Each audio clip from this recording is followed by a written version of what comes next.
Hello everyone, I'm Fide instructor Atul Dahale and welcome to my YouTube channel. Today we are going to have a quick recap of the 5th round of Fide World Cup. Yes guys, there were many interesting games which were played in this round. Only top 16 players are left in this World Cup now and they are fighting it out quite amazing. One thing is there in this round, Vidit Gujrathi was in trouble. We will be looking at that game also, but before we get to that game, we will be looking at other games. Okay, so the first game which we are going to look at is Magnus Carlsen versus Esipenko. But before we go to the game, I would like to say that don't forget to like this video and subscribe to my channel if you are new here. And if you have any suggestions or if you like any game, do comment about the game in the comment section. Okay, that will help us to reach more people and we can enjoy more also together. Okay, so the game starts with the first move was d4. Magnus Carlsen is white, his opponent Esipenko is black. Knight to f6, c4, e6, knight f3. We'll be looking at like highlights, so I'll be going through the game a little bit more quickly. We'll stop at the points which are more important for us. Okay, d5, usual opening. You can see that this is bishop to b4. We know this thing that if this situation happen, if he plays something like bishop to e7 earlier, then this is the Catalan defense opening. Okay, Catalan opening you can say. But now g3 was played and after that bishop to b4 check. Usually this kind of positions with bishop d2 are converted into Bogo Indian defense. Okay, bishop e7, he comes back, bishop to g2, then castles, and then knight d7, bishop to c3. The point of giving bishop b4, you can understand it now. Then bishop was not that much well placed here and usually the knight comes on the c3 square, but okay, it's not possible. He goes c5, then knight d2, b6 and then knight e5. The thing about this game is that this game ended in a draw quite quickly because a bunch of exchanges happened in this game. After bishop b7, he captured on knight into d7, queen into d7, then d into c5 was also played, b into c5, c captures d5, e captures d5. Magnus was aiming towards these two pawns, but black is quite comfortable. He has enough number of defensive resources in this position and these two pawns are not at all weak. Now the first thing is like d4 is the threat. So here he plays e3 move. He gives the support to the d5 pawn with this rook's move and now he brings the rook in the game. Slowly and gradually white is bringing the pieces in the game and now he plays a5. Another important move, because the point of a5 is like at some point the bishop can also come here if it's needed. Okay, and another idea which was actually played in the game that will also be evident to you right now. Here if you try to play something normal, let's suppose you play knight to b3, which is a very viable option, then black will just play queen c7, support the pawn and the game will go on. Okay, here he decided to play bishop into f6 in order to get rid of all the threats related to b4, because d4 was always one of the threats in the position. Bishop into f6. Now the b2 pawn is being attacked, but Carlsen said like, okay, I'm not going to save the pawn on b2, I'm going to attack your pawn on c5, because these two pawns are called as the hanging pawns. And black said like, okay, I will also support my pawn here. Of course, bishop into b2, rook into c5 was a possibility, but playing queen to b5 increases more pressure on b2, plus the possibilities of a4, c4 will be there. Okay, so here Carlsen say like, okay, I'm going to exchange the queens. He plays queen to b3 and now queen into b3 was definitely possible, but white has one good move, that is a into b3. The point of a into b3 is that controlling these two squares, so a4 and c4 will not be possible. And the thing is that d5 is a weakness, c5 is a weakness. Of course b2 can be captured, but then rook into c5 will be played and this position should be equal, means white doesn't have any kind of problem in this situation. So here instead of capturing, he played queen to b4 and then a number of exchanges happened. He captured rook into c5, bishop into b2 and rook b5, and they decided to draw the game after repetition. So this was the end of the Magnus Carlsen versus Esipenko game. Quite simple game, I must say. Now next game which we are going to see is played between two strong players, Bacrot and Kacper. Okay, I don't know how to pronounce his name, but that's what I feel his pronunciation is. He started with e4, then e5, knight f3, knight c6, bishop to b5, Rylop is opening, a6, bishop a4, bishop to c5. This is something not that common, I guess so. Means okay, players play bishop c5, but I have seen many top players go for the knight f6 and bishop e7, this variation. But bishop c5 is also playable, nothing wrong with this move. c3, obviously he's trying to get the d4 move in the center of the board. Knight to f6, he castles in this position. Knight into e4 you can go for, but in that case I guess so d4 is still going to play, or maybe you can first capture on c6 and then go for d4.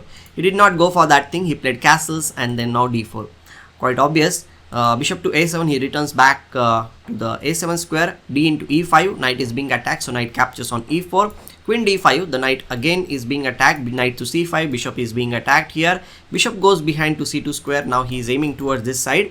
Okay, and then knight e7. Well, the queen is being questioned, like what are you going to do? Queen goes back to d1 square, then he plays d5, opening up the bishop's diagonal here. And after this he plays e into d6, queen into d6, and they exchange the queens. Quickly they convert the game into the queenless middle game, you can say.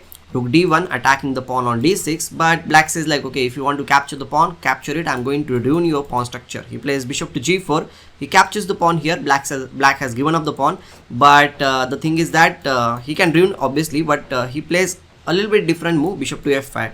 Well, I was not really expecting this move when I was looking at the game.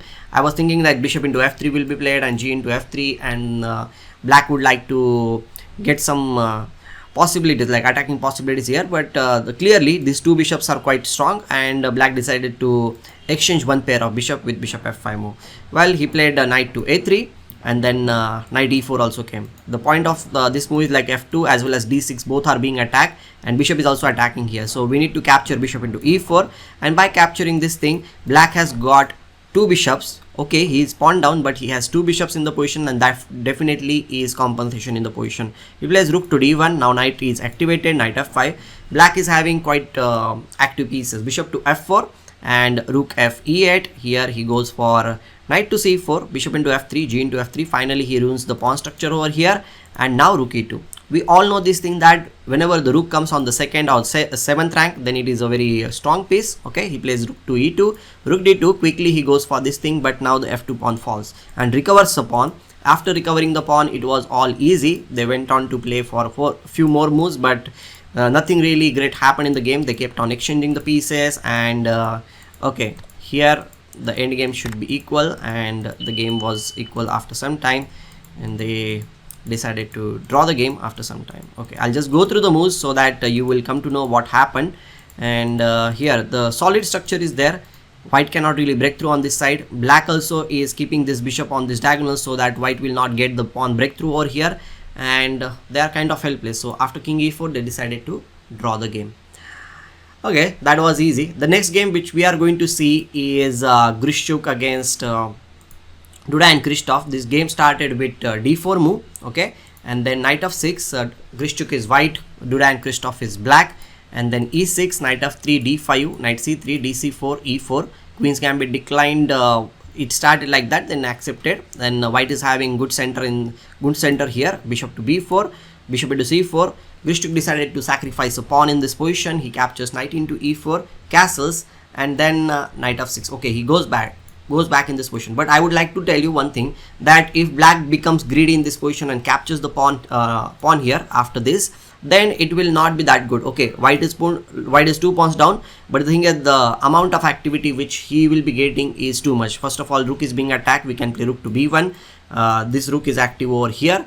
Maybe you can go for castling here, but after castles, bishop a3 will be played, and what are you going to do with this thing? Rook e8 might be one of the possibilities, but then rook b3 will be played. Bishop is having not that squares, so bishop a5 is one of the ideas, and then knight e5 will be coming. So white will be getting so many active pieces, plus the rook is ready to swing over here. The queen is also coming over here, and I think black's pieces are sleeping on the queen side, and black will be in big trouble. So just by being greedy, you will get into time pressure, or you will get into pressure. So here he plays knight f6, safe move, queen a4 check, knight to c6, then bishop to g5 came, bishop into c3, b into c3, getting rid of the knight, and then h6, bishop to h4, castles, rook d1, knight e7. And okay, this pawn structure is kind of ruined over here on this side of the board, and we know this thing that we need to bring our pieces towards the side of the board wherever there is some kind of weakness. So here he goes for queen to c2, then rook b8, a4, a6, rook e1, and now he plays bishop behind on a2. Of course, this bishop is trying to come on this diagonal so that there will be a battery. He plays king g7, knight h4, queen d6, rook d3. Common rook lift. Whenever there is some kind of weakness, we have seen this thing that rook lift is a very good possibility in order to bring the rook in the game. So he plays rook to d3, f5, and now he plays ab5, rook g3 check, king h7. He plays queen to e2. Of course, the queen is going to h5 square. He plays bishop b7, queen comes on h5 square, rook a8, bishop to b1. There is some kind of threat is there, knight into f5, g into f5, e into f5, bishop into f5, knight into f5, and then queen into f5, followed by maybe the rook can also come in the game. So he decides to just save this thing by playing queen to f4. But now h3 is played. There is no way you can do anything here in this position. King to h8, and now white comes up with a brilliant idea which actually forces draw. Means like it gives so many checks and it forces the draw. He plays rook into e6. This was a little bit surprising move when white played this thing. The idea is like if you capture here, queen knight will give a check, removing the defender. You need to capture it here. Of course, if you don't capture here, then the queen is also being attacked. Okay, so knight into g6, queen into g6, queen g7 is the threat, and black cannot really save that thing just like that. So he plays rook to g8, only move, but now it will lead to a perpetual check, which actually happened in the game. Check, check, check, check, check, check, check, and the game was drawn. So now we are coming to the game which is very interesting and which is very important for us, and that game is played by Vidit Gujrathi. Yes, in this game Vidit is white, his opponent is Durarbayli Vasif, and here he goes for d4, d5, c4, e6. Vidit was in big trouble after some time because the opening was very weird. I'll show you. He captures here, then knight c3, knight c6, bishop to f4. Vidit, maybe he tried to play very solid chess, but then something happened. I'm going to show you knight c6, bc6, and queen d2. Until now everything is normal, but now the game starts getting tough. Here knight f6, and then Vidit could have repeated the position with bishop f4, but of course he is white, he is going to play. He plays a3, then knight g4. Black is very stubborn. He says like, I want to capture your bishop. So he kept on attacking the bishop. Bishop went to g5 square, then e5. This came as a very good move. The point is this thing that if you capture here, then the f2 pawn will be captured, and then this position is definitely much more better for black, and the castling is like completely ruined. Plus this look at this position on this side of the board, it is not that cool, right? So here after e5 he plays h3, attacking this knight. If the knight goes anywhere, then the e5 will be falling because there is no queen into f2 in the position. So opponent played yet another good move. He plays f6 in this position. He's saying like, okay, if you are going to capture here, which actually happened in the game, I'm going to capture your bishop. And then Vidit captured d into e5. It feels that okay, Vidit has got one pawn here in the center of the board, but opponent has lot of space, plus he has two bishops and the position is open. Means he doesn't have any kind of problem. Here Vidit's king is in the center and it needs to be done something. Black takes advantage of his piece activity. He plays rook to b8, attacking the pawn on b2. Here he plays b4, then immediately attacks the pawn on b4 also with a5 move, and now b5. Well, you can definitely capture c into b5 in this position. Then the knight will capture the pawn on d5 and white might get some comfortable position, but he did not go for that thing. Here after b5 he goes for d4, attacking the knight. Knight goes to e4 square. He plays c into b5. Now queen into g5. h6 was played, and here in this position he played queen f4. Well, there was another good possibility from Vidit's side, was knight to d6 check. If bishop into d6, of course the queen is being attacked, right? So first we can give a check. King might be played here, and then he can capture e into d6. The point is that now the rook lift can happen in this position, and black's king will be a little bit in trouble. Okay, and what to do after that? Like, let's suppose you play queen to c6, trying to attack here, means getting the rook over here, but still we can play rook to h3. The idea is to give the check, and black will be in trouble. Well, I don't know exactly how black will defend the position. Maybe king g8 is one of the moves, and very surprising activity move is there. King d2 followed by rook to c1, and rook c7 will come, and black will be in great trouble. So black needs to just defend. So knight d6 was clearly one of the possibilities in the position which Vidit missed, and here after this move queen f4 was played, and then he played bishop to e6, g3, trying to get this bishop so that he can castle in this position. He played b4. Black is very active, like black is kept on pushing the pawn here, Now bishop g2, b4, knight d6. Finally he gave the check, but it is too late. It is too late because the pawn has already reached to the second rank. And rook to b1, the queen c5, and he castled. Rook f8, queen to e4, king f7. And I must say this thing that Vidit is already in big trouble because of the pawn on b2 is very, very strong. Okay, so he plays rook d1 attacking the pawn on d4, but okay, bishop to a2. The point is to just pawn queening, and he will at least get the exchange in the position. So he plays d7, trying to go with his own pawn. King g8 going behind. He plays queen to g6. Now rook b6 attacking the queen on g6. He plays queen to e8. He just attacks there is no way you can capture, because if you capture you will be rook down. Rook e6 a good move. Queen h5, he offers the queen exchange, and he plays. Here in this position it was a very important crucial position, I must say, which actually turned the tables. Okay, until now black is very comfortable. The point is that now here in this position black should have played rook to d6 attacking the pawn on d7, and maybe here white might go with bishop to e4.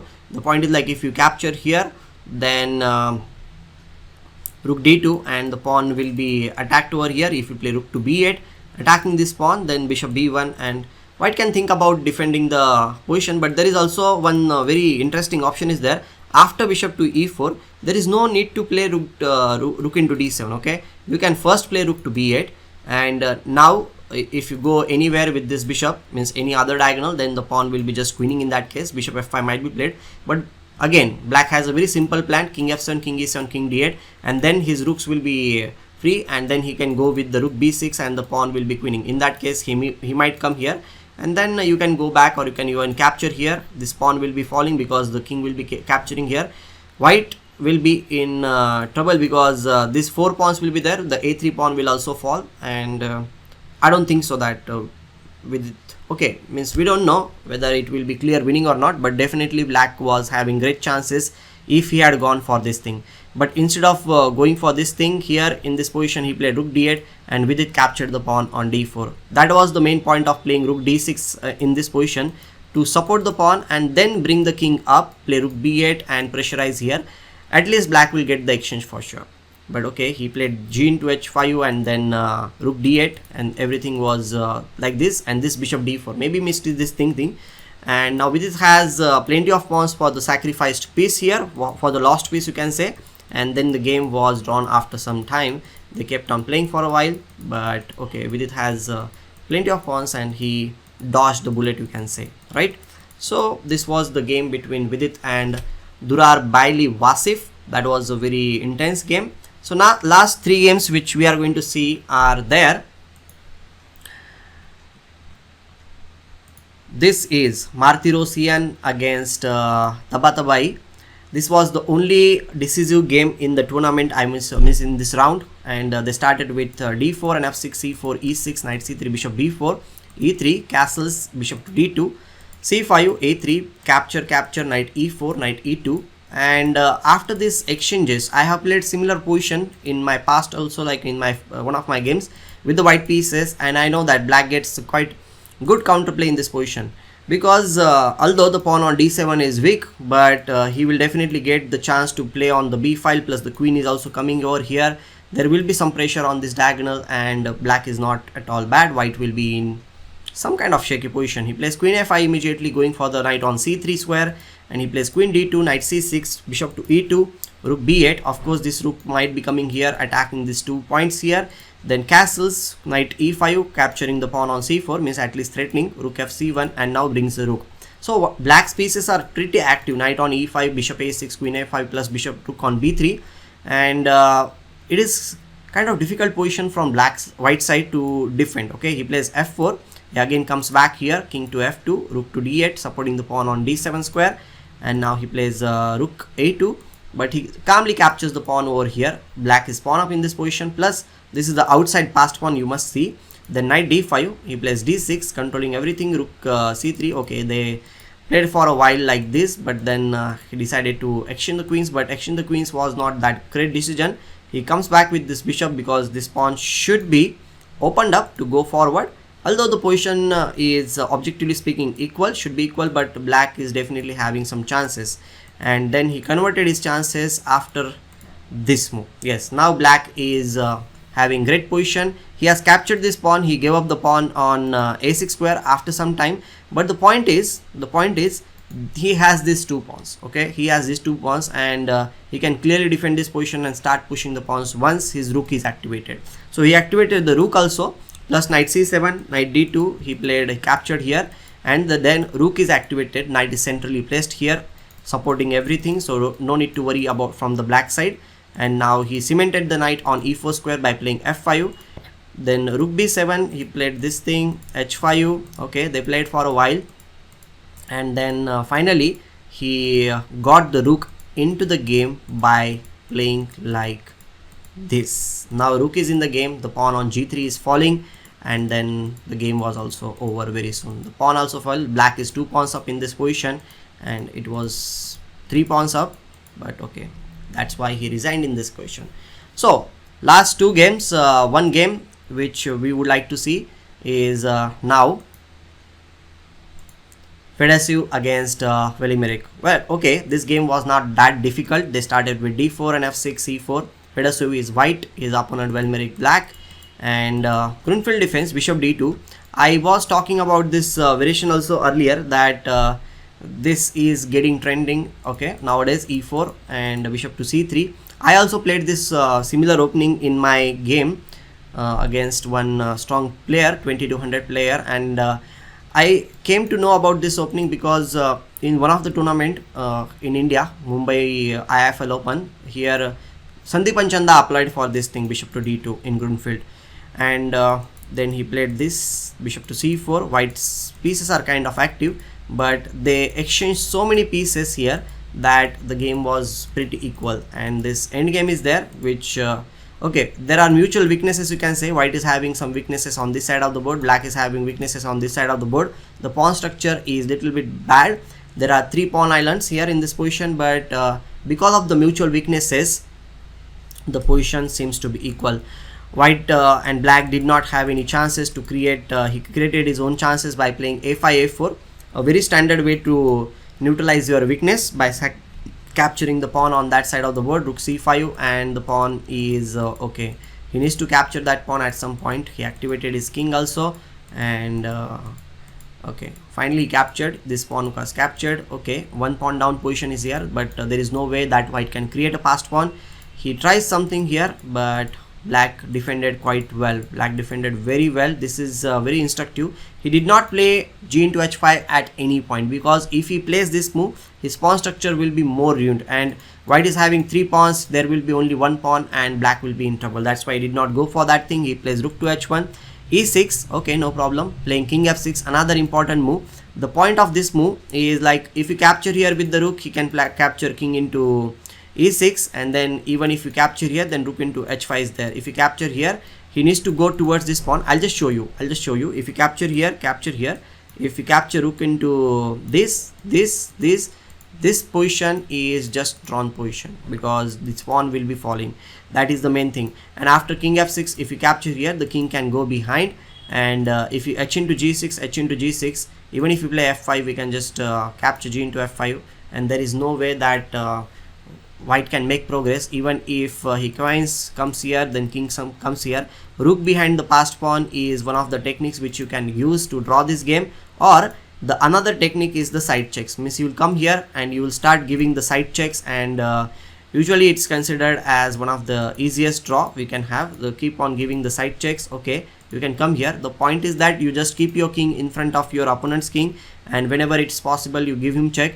Another technique, that field or defensive technique, is keep the rook on the 6th rank, and whenever the pawn is pushed on the 6th rank, you come behind and give the checks from behind. That technique is also possible. So it is draw in many ways. So white plays king g2, trying to complicate the situation, but rook e1, rook behind the passed pawn. Once again he captures here, and okay, we don't need to capture, and he finally captured here. Check here, and this pawn is not going anywhere. The moment the rook moves anywhere, we will be getting the rook to h1 square, and that's what it happened, and the game was drawn after some time. They waited for a while, but there is no way you can make a progress, and they decided to draw the game. Okay, last but not the least, the game between Svidler and Shankland.